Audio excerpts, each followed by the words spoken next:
지난주에 우리 교회 초창기 역사에 있었던 한 일화를 제가 말씀드렸지요. 막 개척교회를 시작한 최승강 목사님, 이미자 사모님 가정에 우리 황근초 목사님이 신방을 종종 다니셨다는 이야기.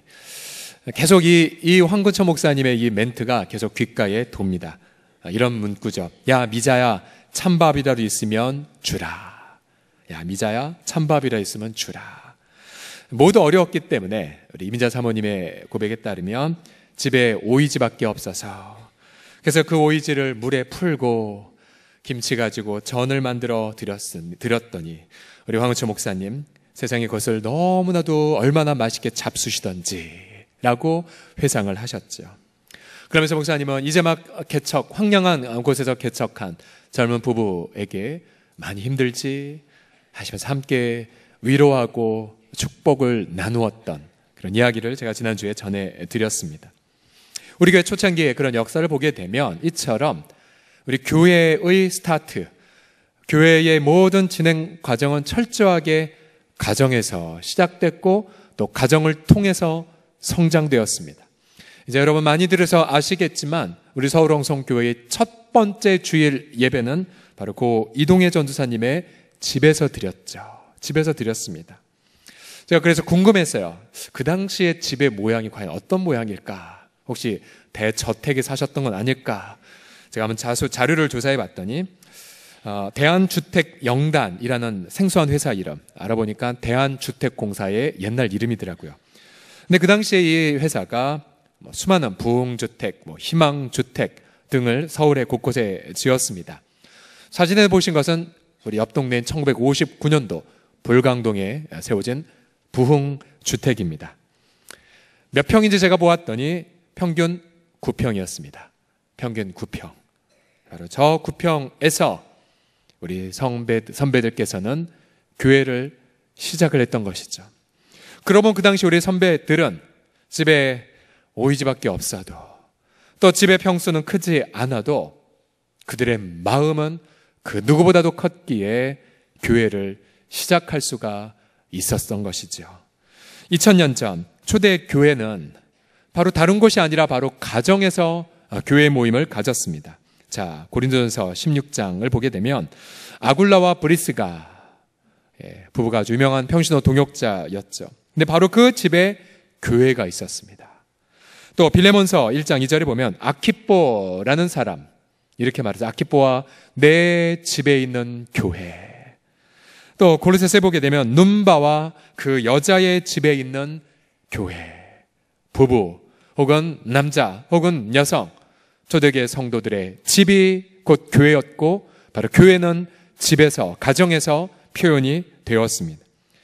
그 당시에 2000년 전 초대교회 성도들이 과연 어떻게 예배를 드렸을까? 로버트 뱅크스라는 학자가 쓴 1세기 교회 예배 이야기라는 그런 책이 있습니다. 이 책은 성경과 여러 가지 문헌에 근거하여 초대교회의 모습을 소설로 그렇게 재현을 했습니다. 이 푸블리우스라는 가상의 인물이 그 당시 로마에 있는 아굴라와 브리스가 가정에서 모이는 교회 모임에 초대된 그런 이야기를 담고 있습니다. 이제 그가 집에 도착하니 사람들이 함께 모여 정다운 사랑의 그러한 인사를 주고받습니다. 깊은 사랑 인상을 주고받는 것에 깊은 인상을 받은 이 푸블리우스. 근데 좀 이따 식사 시간이 되었는데 식사 자리에 보게 되면 가장 중요한 분이 앉는 귀빈석이 있지 않습니까? 근데 처음 온 이 푸블리우스에게 가장 좋은 귀빈석을 제공합니다. 깜짝 놀랍니다. 내가 뭔데 이 귀빈석이 안 나. 근데 잠시 후에 더 놀랄 만한 사건이 일어납니다. 이제 가상인물이죠. 아리스볼로스라는 자와 아주 지체 높은 그러한 귀족과 노예가 같이 오는데, 그런데 글쎄 이 두 사람이 함께 똑같은 자리에 앉아서 모임에 참석하는 것이었습니다. 그리고 아굴라가 빵을 찢으면서 바로 예수 그리스도의 죽으심을 기억하며 나누는 것을 통해 바로 가정 안에서 드리는 초대교회의 예배가 진행이 됩니다. 이 모임 안에서 바로 그 당시에 로마 제국에 편만했던 남녀차별이 존재하지 않았고요. 계속해서 한국 사회에 여성 혐오에 대한 부분들이 계속 이슈로 지금 다뤄지지 않습니까? 이 가정에서 드리는 교회 모임 안에는 남녀가 차별됨이 없었고 부와 가난한 자가 함께 사랑을 나누었고요.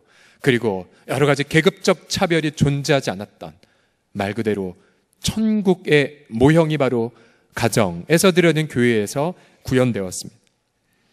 우리 사랑하는 우리 성도들이요, 지난 우리 60년 기간 동안 우리 한국교회, 한국 이 사회의 경제는 수백 배, 수천 배 발전을 하였죠. 그러나 경제가 발전했지만 우리 한국 사회가 절대로 잃어버려서는 안 되는 것들을 잃어버리고 있습니다. 그것은 바로 찬 오이지 하나로 있어도 서로 초대하고 서로 방문할 수 있는 따스한 가정, 그리고 가정에 서로 간에 영접하는 것을 지금 잃어버리고 있죠.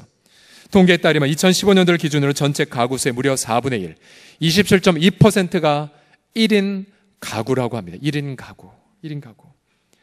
그러니까 물질이 부유해지고 평화롭다 할지라도 왜 그렇게 가정의 벽은 점점 더 높아져만 가는지, 냉장고에 반찬이 많이 쌓이고 집의 평수는 더 넓어진다 할지라도, 그러나 우리는 언제부터인가 서로 간의 가정을 방문하는 것을 부담스러워하고 또한 서로 간의 가정에 누군가를 초대하는 것을 어려워하는 시대를 지금 보내고 있습니다.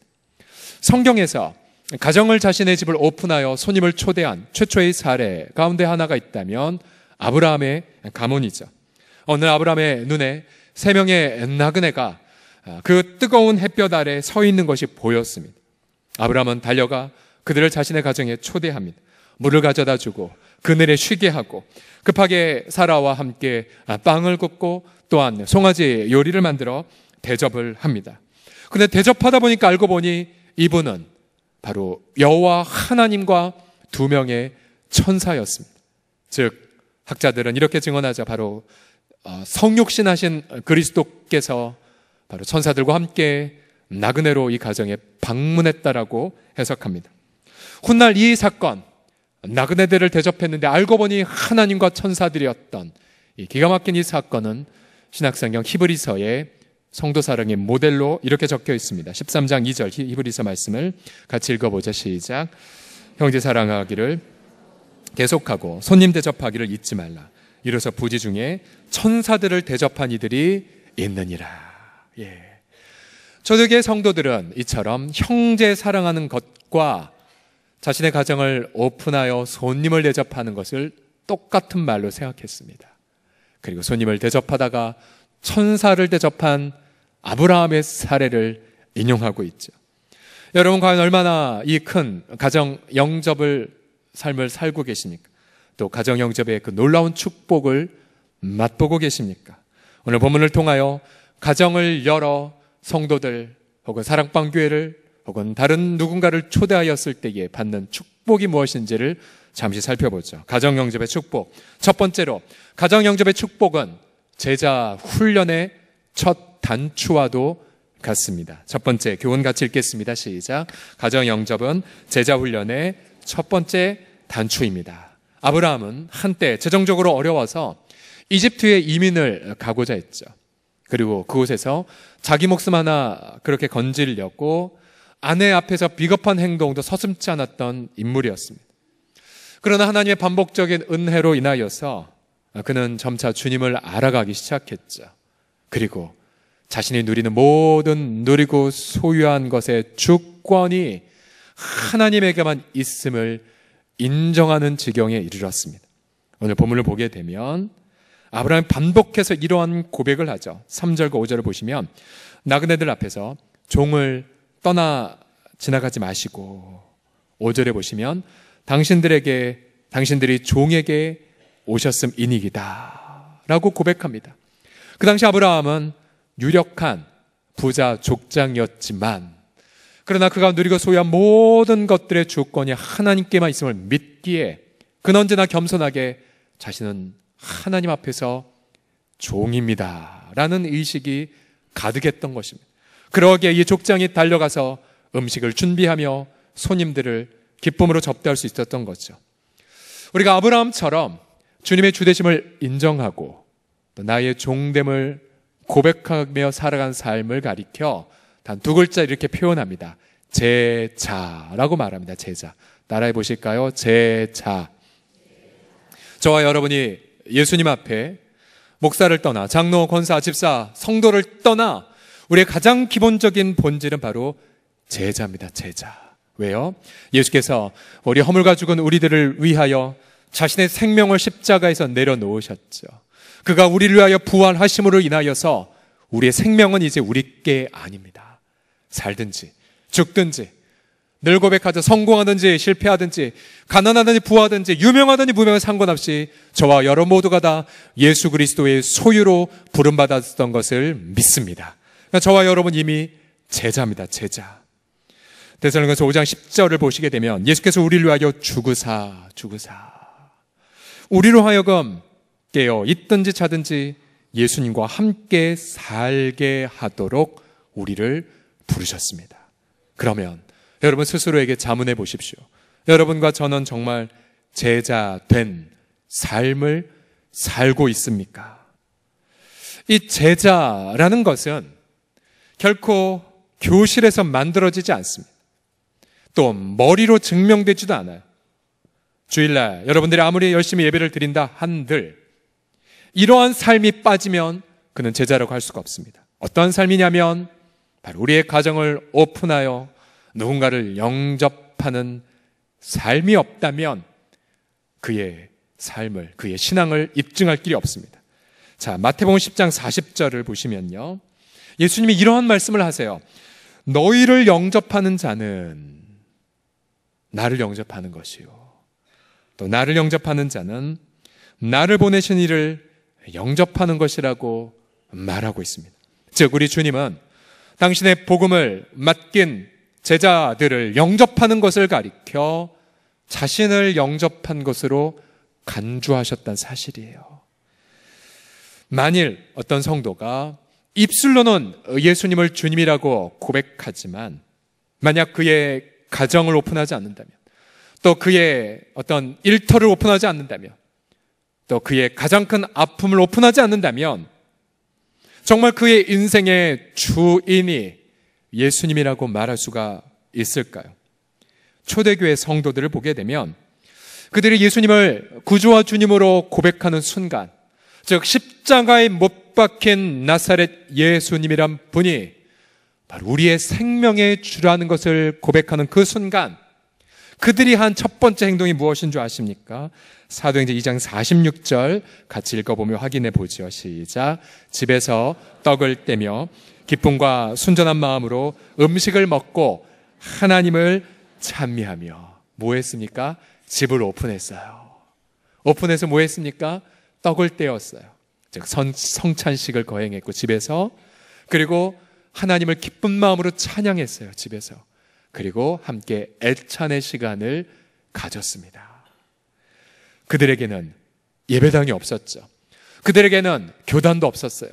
그러나 그 어떠한 시대보다도 세상 사람들은 그들에게 박수를 쳤습니다. 봐라, 예수님의 제자들이 저기 있구나 라고요. 여러분, 주님의 이름으로 다시 한번 질문을 던집니다.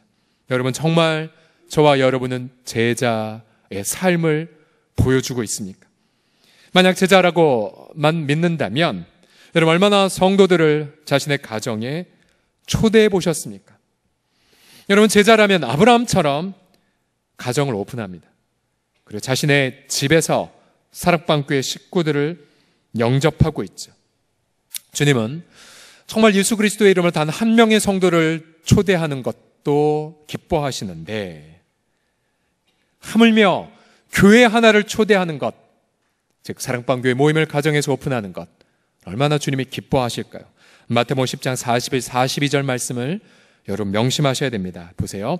선지자의 이름으로 선자를 영접하는 자는, 선지자들 제가 선교사를 넣어볼게요. 선교사의 이름으로 선교사를 가정에 들여 영접하는 자는 내가 비록 해외에 나가 복음을 증거하지 않는다 할지라도 선교사가 받는 선교사의 상을 받는다고 말하고 있어요. 의인의 이름으로 의인을 영접하는 자는 의인의 상을 받을 것이요, 또 누구든지 제자의 이름으로 이 작은 자 중 하나에게 냉수 한 그릇이라도 주는 자는 내가 진실로 너희에게 이르노니 그 사람이 결단코 상을 잃지 아니하리라. 제가 가까운 지인 중에 결혼했지만 오랫동안 아기가 없던 가정이 있었어요. 그런데 해외에 가신 선교사님을 집에 초대하고 그리고 섬기고 기도 제목을 부탁했어요. 그랬더니 성교사님이 간절히 기도해 주셨고, 성교사님 바로 본국의 사역지에 돌아가지만 얼마 안 있어 이 가정 잉태하여 출산하고, 이제 그 아이가 벌써 중학교 아이가 된 가까운 지인이 있습니다. 저에게도 마찬가지예요. 저희 집도 집을 오픈하고 성교사님 묵게 해드리고 또 차로 섬겨드리고 저희 시간과 물질을 들여 선교사님 섬기고 나면 기도 제목 부탁하죠. 선교사님 이 기도 제목이요, 저 기도 제목이요. 그러면 여짐없이 그 기도가 응답된 사례들 제게 얼마나 많은지 모릅니다. 혹시 우리 집 너무 바빠서 못해요. 일주일부터 월요일부터 금요일까지 월금 금이었고 유일하게 남은 주말 하나 살림살이하고 청소하고 음식 차리면 다 끝나요. 저는 그 바쁨을 이해합니다. 공감합니다. 그러나 여러분 그 모든 분주함 자체들을 주님께 소상히 맡겨 보셨습니까? 내가 왜 인생에 쫓기며 살아가는지에 대한 그 원인, 이유들 그걸 소상하게 주님 앞에 맡기면서 주님이 주시는 그런 잠시의 쉼과 안식을 누려본 적이 있으십니까? 내 모든 바쁜 일정 속에서 이 모든 것들을 이루어 가시는 주님의 그 역동적인 성령의 지혜를 여러분 경험해 보셨습니까? 매이지 않아요. 분주해도 매이지 않습니다. 성령의 하나님이 부어주신 그 능력과 지혜는 여러분 주님과 함께 동행하는 사람은 날마다 경험하게 돼요. 아무리 우리에게 산더미 같은 일을 맡겨도 하나님의 주권 앞에서 이 모든 것들을 뚫고 갈 수 있는 지혜와 총명과 명철을 얼마나 많이 경험하는지 모릅니다. 혹시 목사님 저희 집은 너무 누추해서 신방을 받을 수도 없고 사랑방교회 모임도 할 수가 없어요. 여러분 우리 믿음의 선배들 그 초라한 집에서 우리 서울홍성 공동체를 시작했던 것을 기억하십시오. 문제는 집의 평수가 아닙니다. 문제는 마음의 크기이죠. 비록 단칸방이라 할지라도 우리는 가정 안에서 열방의 주님을 모시며 예배할 수가 있고요. 내가 비록 가진 것 없어도 그런 내 마음과 사랑과 정성을 담아서 우리 성도들을 섬길 때에 그 섬김의 현장은 위대한 하나님의 사람이 나오는 기가 막힌 통로가 되는 것 여러분 아십니까?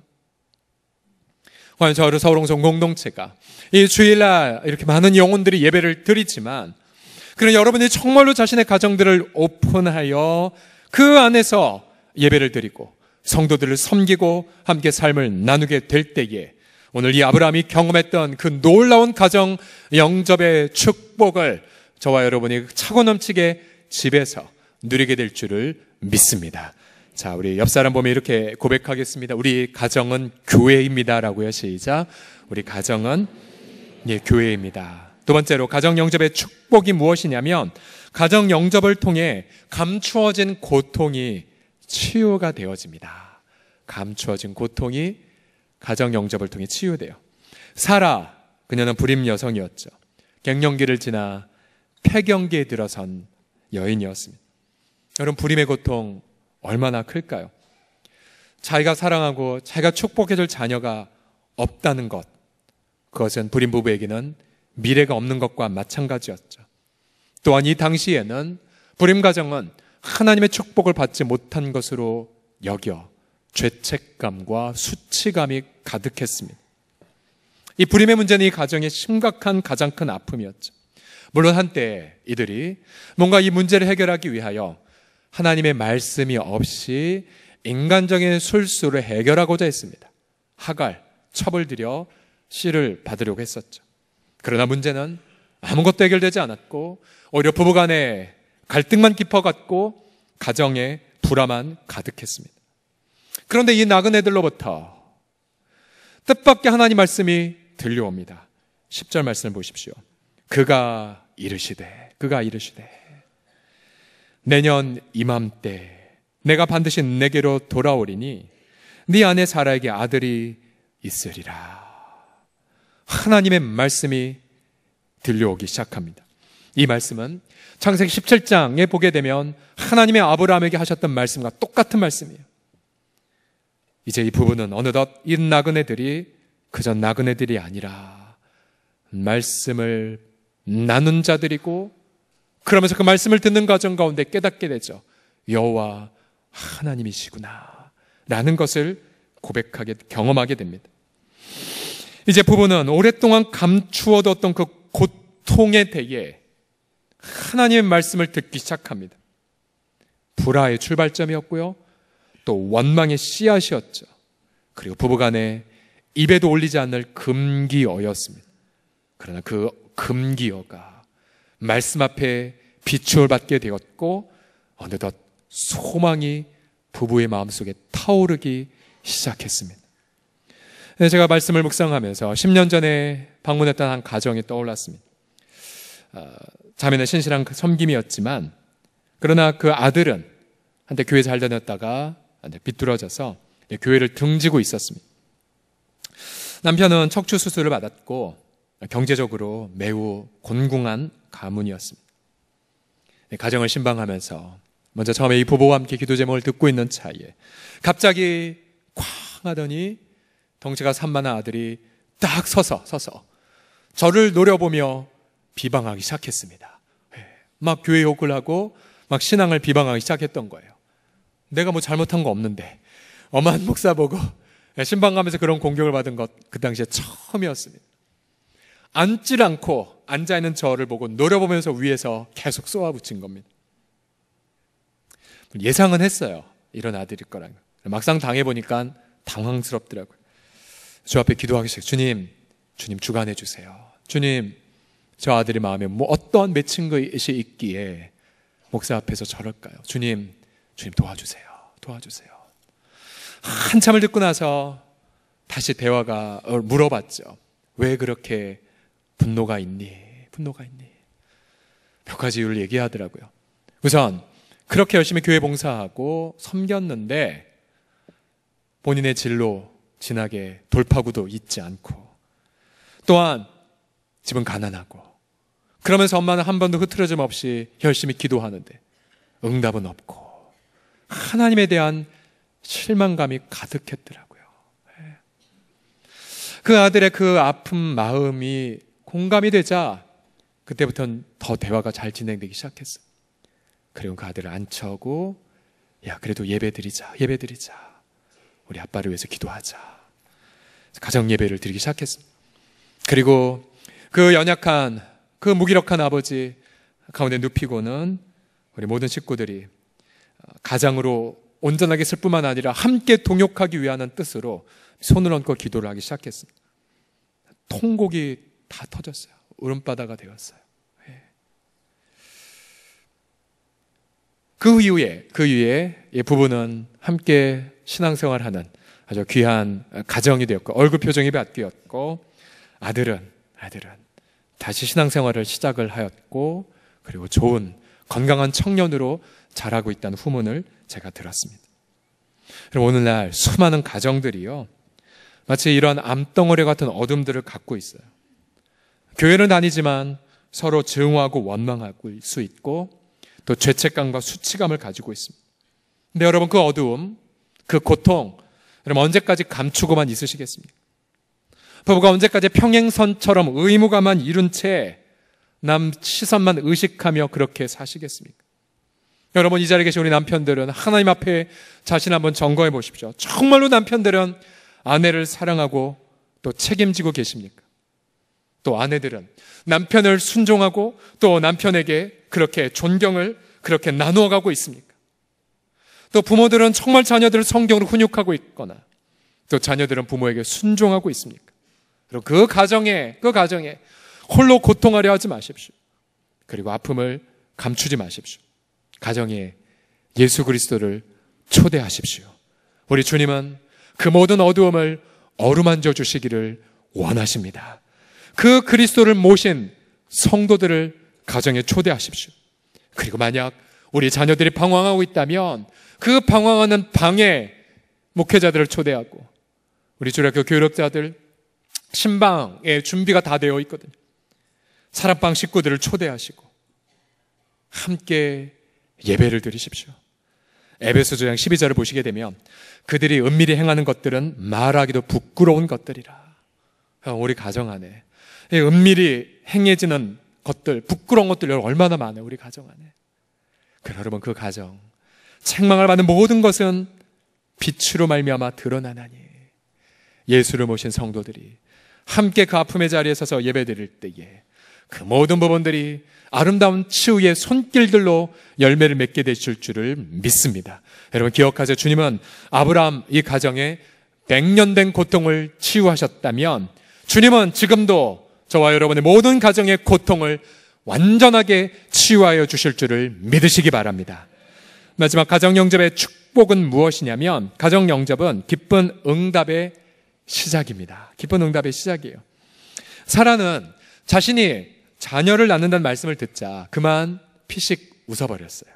11절 12절을 보세요. 왜 웃었냐면 아브라함과 사라는 나이가 많아 늙었고 사라의 나이 89세, 아브라함의 나이 99세. 혹시 우리 가운데 어르신들 중에서 전 아브라함과 사라보다 나이가 많아야 한번 손들어 보시겠습니까? 네. 사라에게는 여성의 생리가 끊어졌는지라 사라가 속으로 웃고 이르되, 속으로 웃었어요. 내가 노쇠하였고 내 남편도 늙어버렸는데 내게 무슨 즐거움이 있겠느냐. 이게 무슨 말이에요?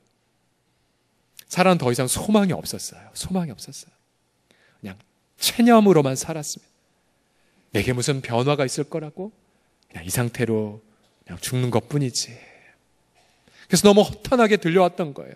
하나님의 말씀이. 하나님은 사라의 속에 감추어진 웃음을 간파하셨어요. 그리고 혼내지 않으셨어요. 뭐라고 말씀하셨냐면 13절에 보세요. 여호와께서 아브라함에게 이르시되 사라가 왜 웃고 있느냐?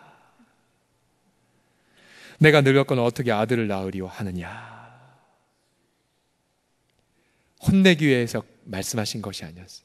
하나님은 진실로 포기해버린 사라의 믿음을 회복하기를 원하셨어요. 14절 보세요. 여호와께 능하지 못한 일이 있겠느냐? 기한이 이를 때에. 아마 이 기한이란 단어 앞에 아브라함과 사라의 얼굴은 붉어졌을 거예요.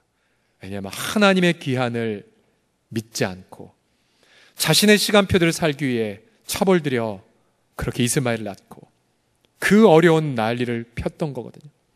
하나님 말씀하세요. 나는 전능해. 너희들의 기한이 아니라 내가 정한 나의 기한이 이를 때에 내가 내게로 돌아올 거야. 그러면 너의 사라에게 아들이 있을 것이야. 하나님의 사라에게 다시 한번 말씀을 들려주십니다. 그리고 불신 안에 그 조소를 드러내셨죠. 사란이 부드러운 그러나 정다운 책망을 듣고 어떻게 되었을까요? 어떻게 되었을까요? 이 가정 신방을 통해 이 두 사람의 믿음은 어떻게 되었을까요? 자, 히브리서 11장 11절에 가게 되면 사라의 심경의 변화를 엿볼 수 있습니다. 같이 읽어보죠. 시작. 믿음으로 사라 자신도 나이가 많아 단순하였으나 잉태할 수 있는 힘을 얻었으니 이는 약속하신 일을 미쁘신 줄 알았습니다. 보세요. 잉태할 수 있는 힘, 또 약속하신 일을 미쁘다는 게 뭐냐면 약속한 것 반드시 이룬다는 성품을 뜻하거든요. 사라가 언제 이렇게 변화를 경험했을까요? 가정에 오픈하여 말씀을 들었을 때. 아브라함의 경우는 어땠을까요? 로마서 4장에 보면 아브라함의 심경의 변화를 엿볼 수 있어요. 그가 100세나 되어 자기 몸이 죽은 것 같고 사라의 태가 죽은 것 같음을 알고도 그 다음 믿음이 어떻게 됐습니까? 약하여지지 아니했어요. 그리고 믿음이 없어서 하나님의 약속을 의심하지도 않았어요. 오히려 도리어 그날 그 뜨거운 햇볕이 내리쬐는 그날 나그네들을 대접했을 때 나그네를 통해 들렸던 하나님 말씀을 통하여서 그들은 오히려 믿음으로 견고하여져서 하나님께 영광을 돌리며 약속하신 그것, 즉 죽은 자신들을 통하여 민족을 축복하고 또 세상을 변화시키는 다음 세대를 선물로 주신다는 그 약속을 믿고 하나님 앞에 할렐루야 영광을 돌렸습니다. 그 다음에 하나님 말씀하신 것 정확히 사라가 이삭을 출산했죠. 창세기 21장 5절 이하 보세요. 아브라함이 그의 아들 이삭이 그에게 태어날 때에 100세라 사라가 이르되 하나님이 나를 어떻게 하셨다고요? 웃게 하시니 듣는 자가 다 나와 함께 웃으리로다. 웃으리로다. 여러분, 사라는 응답의 기쁨으로 웃고 있습니다. 가족들과 식구들 모두 행복해했죠. 전에는 내게 무슨 기쁨이 있으리요 체념했는데 이제는 약속하신 이에 대한 믿음 때문에 이제는 행복하게 기뻐하고 있습니다. 즉, 이 부부 100년간의 고통이 이제는 축제로 바뀌어졌죠. 우리 사랑하는 식구들이요, 그래요. 우리 하나님은 참으로 응답의 하나님이십니다. 우리 하나님은 기쁨의 하나님이십니다. 그리고 그 축복이 우리의 가정을 오픈하여 주님의 이름으로 누군가를 영접할 때에 저 여러분의 가정에 놀라운 기쁨의 응답의 역사가 가득하게 될 줄을 믿습니다. 지난주에 한 모임에서 만난 장근조 장로님, 장충교회 다니시는 분이신데요. 언제 한번 저희 교회 한번 초대하려고 해요. 이분은 이제 회사를 다녔는데 회사가 너무 부정직해서 자꾸 양심이 더러워지니까 사표 쓰고, 그리고는 나와서 내가 뭔가 좀 정직하고 성실하게 한번 사업을 해보리라 해서 사업을 시작했습니다. 30대였는데요. 그러나 현실은 쉽지 않았습니다. 사업에 거듭 실패했고 빚에 시달렸습니다. 그리고 자녀 교육비 제대로 갖다 주지 못했습니다. 너무 고통스러운 나날이 반복된 어느 날 하나님의 말씀 붙잡고 간절히 주 앞에 기도했었어요. 그리고 말씀이 왜 이렇게 인간은 고통을 당하면 말씀이 더 많이 생경하게 들려오는지 40일 동안 말씀을 묵상하고 기도하고 눈물 흘리는 그런 기간을 보냈습니다. 근데 어느 날 자신의 집을 나오는데 상가 앞에 시각장애인, 국어라는 시각장애인 눈에 보였어요. 늘 봤는데 그날따라 긍휼한 마음이 들었답니다. 아저씨, 저희 집에 갑시다.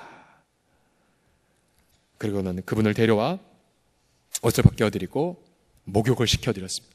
지독한 냄새가 났답니다. 샤워기를 틀어놓고 등을 싹싹 밀어드렸습니다. 그분은 시원해요 라고 고마워했습니다. 그리고 그날 저녁 일기장에 그 당시 집사님이셨는데요, 이렇게 적으셨대요. 처음으로 집사구실을 했다.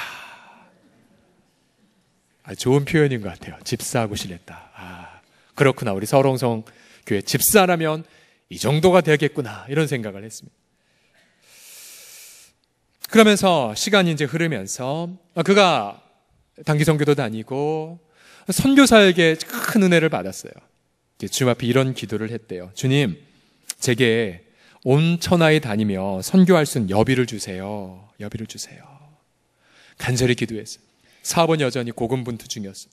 그러다가 이분이 독일에 있는 한 선교사님을 통하여서 천연 페인트 재료라는 아이템을 소개받게 되었고, 기도하면서 회사가 그럴 형편은 안 되었음에도 불구하고 독일 내 회사에 아시아 전체를 커버할 수 있는 그러한 독점 배급권을 받게 됩니다.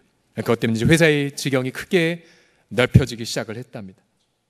그러나 아직도 6 식구가 지하에서 셋방살을 하고 있을 때였어요. 그때 한 필리핀 선교사님이 전화로 제가 한국을 방문했는데 하룻밤 묵을 수가 있겠습니까? 묵을 데가 없네요. 죄송합니다만 저희 집에 모실 형편이 안 됩니다. 다른 데서 주무시고 다음날 만납시다. 이분은 전화를 끊고 쥐구멍이라도 들어가고 싶었다고 합니다. 그걸 하나님 앞에 눈물로 기도를 드렸대요. 하나님, 당신을 나라를 위하여 당신이 파송한 당신의 일꾼이 아닙니까?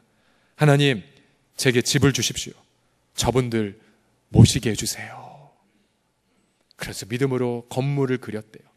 그리고 막내 아들의 집에 방에 붙여놓고 기도하기 시작했다고 합니다. 전 이분의 이 쥐구멍이로 들어가고 싶을 마음을 저도 10분 이해합니다. 아니, 저는요, 우리 선교사님들이 한국에 왔을 때 어디에 거처하세요? 이제 더 이상 물을 수가 없어요. 뻔하거든요. 어느 교회에 그냥 허름한 단칸방이나 아니면 친척 집에 얹혀 살거나, 그러면서 한 주는 여기, 한 주는 저기. 저는 죄책감을 갖고 있습니다. 죄책감을. 서롱성교 담임 목사로서 우리가 저분들을 섬겨야 되는데, 저분들을 모실 게스트하우스를 갖고 있어야 되는데, 정말 그런 어떤 죄책감을 갖고 있습니다. 이 가정이 간절하게 눈물로 기도하면서 어느 날 하나님이 좋은 조건에 땅을 주셨고, 또한 산돌하우스라는 선교사 게스트하우스를 2001년도에 건립하게 하셨습니다. 전 세계에서 선교사님들이 오셔서 이 집에 머물며 쉼을 누렸고, 어떤 선교사님들은 투병하면서 집에 오셔서 회복을 받았습니다. 지난 화요일 날 이 장로님과 만나 잠시 교제를 나누었을 때 약 14년 동안 무려 2천여 명이 넘는 선교사님들이 오셨답니다. 2,000명이 넘는 선교사님들, 이 한 가정이. 그리고 선교사님들이 남긴 그 방명록, 얼마나 큰 축복과 사랑의 표현이 가득했을까. 이제 이 집의 가문의 가보가 되었다고 합니다. 여러분, 냉수 한 그릇 주의 이름으로 대접한 것 결단코 상을 잃지 않는다고 말했는데, 예를 들어 우리 장수대학 야후예배 섬긴 손길들, 또 어제도 우리 동네 가족 페스티벌에 약 한 100여 명 이상 된 우리 성도들이 섬겼거든요. 여러분, 그 섬김 상 절대 잃지 않아요. 우리 주님 공짜 없으세요. 그런데 이 가정처럼 2,000명을 섬긴 이 귀한 은혜들 얼마나 클까요? 얼마나 클까요? 사남매를 두셨는데 사남매 모두 다 이 땅에 하나님 나라의 가치를 구현하는 아주 아름다운 자녀들로 아름답게 성장하고 있어요. 제가 그중에 두 분의 아들들은 다 저의 선배 후배 되는 목소리를 잘 알거든요. 정말 한국교회를 축복하는 훌륭한 목회자들로 아름답게 세워져 가고 있고, 또 딸들은 학교를 세워서 이 땅의 귀한 지도자들을 세워가고 있습니다. 예수님의 사랑을 받았던 제자 베드로는 이렇게 베드로전서 4장 7절에서 이렇게 명령합니다. 만물의 마지막에 가까이 왔다. 그러므로 너희는 정신을 차리고 근신하여 기도하라. 무엇보다도 뜨겁게 서로 사랑해라. 사랑은 허다한 죄를 덮느니라. 그 다음 표현, 서로 대접하기를 어떻게 하라고요? 원망 없이 하라. 원망 없이 하라. 초대교회 성도들은 서로 사랑한다면 가정을 오픈했죠. 그리고 서로 대접하기에 열심을 다했습니다. 여러분, 혹시 여러분의 가정 안에서도 혹시 지금 부채, 빚 문제로 좀 고통하고 계십니까? 혹은 혹시 여러분 가운데 사업의 문을 혹시 접으려는 분들이 계십니까? 혹은 부부간에 커다란 문제가 생겼습니까? 이런 주님의 이름으로 아브라함이 누렸던, 또 우리 믿음의 선배들이 누렸던 아주 심플한 해법, 가정 영접의 축복을 회복하십시오. 성도들을 초대하여 뜨겁게 예배를 드리시고 가정에서 소외된 이웃들을 섬기십시오. 그리고 선교사님들에게 쉼과 위로의 공간을 제공하십시오.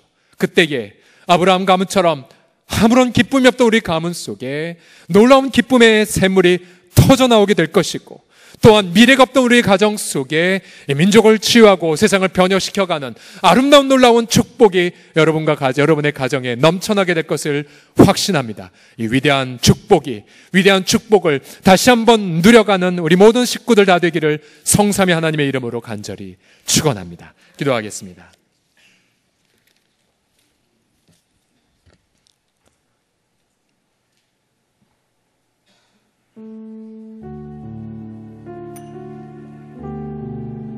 여러분, 가정 안에 금기어가 혹시 있으십니까? 절대 입에 거론하면도 안 되는 고통의 문제들. 그래서 그것 때문에 미래가 없는, 더 이상 기쁨이 없는 그러한 부분들 기도 제목이 있으십니까? 우리 주님은 낯선 나그네 행색으로라도 가셔서 그 부분을 터치하길 원하세요. 그리고 나의 믿음 없음을 책망하지 아니하시고 제차 3차 부드럽게 말씀하심으로 마침내 믿음의 확고한 자로 세워가시는 친절한 주님. 나는 마음이 온유하고 겸손하니 너희는 내게 와서 내게 배우라. 수고하고 무거운 짐진 자들아 다 내게로 오라. 주님이 여러분의 마음을 노크하고 계십니다. 이 시간 마음을 열어 우리 주 앞에 우리 아픔을 아뢰시다. 기도하겠습니다. 살아계신 아버지 하나님, 주 예수 그리스도요, 주님 탄식의 기도 하나님 앞에 아뢰요. 수치스러운 아픔들 주 앞에 오픈하여 드려요. 너무나 고통스러워 아버지 하나님이여, 가슴 가득 짓눌렀던 제목도 주 앞에 올려드려요. 우리 주 예수님이요, 우리를 긍휼히 여겨 주사 그 모든 아픔에 주여 응답하시는 주님, 터치하시고 주님 위로하여 주시고, 주님 저희들 너무 믿음이 없어서 하나님이 정한 기한을 신뢰하지 않은지 인간적 술수를 버렸던 죄악도 용서해 주시고, 그러나 주님 우리를 버리지 아니하시고 떠나지 아니하사 우리에게 다시 다가와 주의 말씀을 우리를 그렇게 세워가시는 주님, 주님의 그 약속으로 우리 모든 식구들 하나하나를 어루만져 주셔서 아버지, 우리 1층, 2층 우리 모든 앉아있는 그 현장들마다 주님의 사랑의 따스한 터치를 누리게 하여 주시옵소서. 주 예수님 얼굴을 구하며 사모합니다.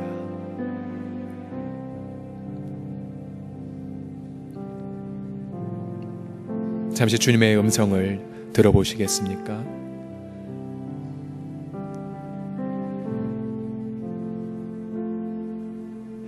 주님이 말씀하세요. 나의 정한 기한이 있느니라. 그리고 하나님께 능치 못함이 없다고 또한 말씀하십니다. 주님, 전 더 이상 기쁨이 없어요. 소망이 없어요. 주님 말씀하세요. 하나님이 나로 웃게 하시니. 하나님, 전 미래가 없어요. 내게서 날짜가 세상의 축복이 되리라.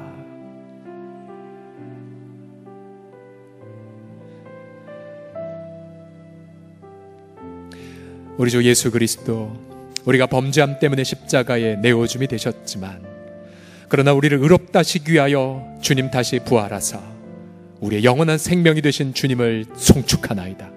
예수 우리 주를 아버지 죽은 자 가운데 살리신 하나님을 믿는 믿음을 우리에게 주셨사오니, 날마다 십자가와 부활을 붙잡고 날마다 우리 인생을 기쁨으로 바꾸어 가시는 하나님의 능력을 경배하며 날마다 이 위대한 가정의 놀라운 영접의 축복을 누려가는 우리 모든 사랑하는 서울홍성의 권속들 되게 하여 주시옵소서. 주 예수님, 주께서 날마다 우리 가운데 함께하여 주시사 우리의 가정이 교회 모임에 날마다 열려지게 해주시고, 우리의 가정 안에 소외된 이웃들을 섬기게 하시고, 우리 가정이 성말 아버지 하나님의 선교사님들을 섬기는 은혜가 넘쳐나게 하여 주셨어. 주님, 열방에 정말로 복음을 들고 행진한 나그네들을 마음껏 쉼을 제공하는 아름다운 우리 서울홍성 우리 모든 공동체 되게 하여 주시옵소서. 주님을 송축하며 찬미하며 우리 주 예수 그리스도의 이름으로 기도드립니다. 아멘. 우리 하나님 앞에 능히 이루실 주님을 신뢰하며 영광의 박수 올려드리겠습니다.